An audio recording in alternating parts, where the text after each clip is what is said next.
Baxın, sizə bir şey göstərim. Bu meyvələrdir də burada məndə. Demək, burada çürümüş meyvələr var.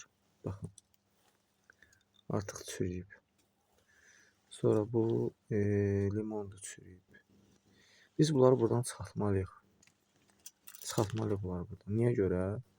Çünki bu çürüdüyü üçün, bunların yanında olduğu üçün bunlar da çürüdəcək. Vallahi ki, bunlar da çürüdəcək. Biz bunları buradan çıxartmalıyıq. Həyat da bax belədir. O ki, pis insanlar var, neqativ insanlar var, onlardan biz uzaqlaşmalıyıq. Onlar bizi qocaldacaq, çürüdəcək, pis günə salacaq. Bax, bu meyvələr, bu saf meyvələri də xarab eləyəcəyi kimi, çürüdəcəyi kimi, o insanlar da bizi xarab eləyib, çürüdəcək.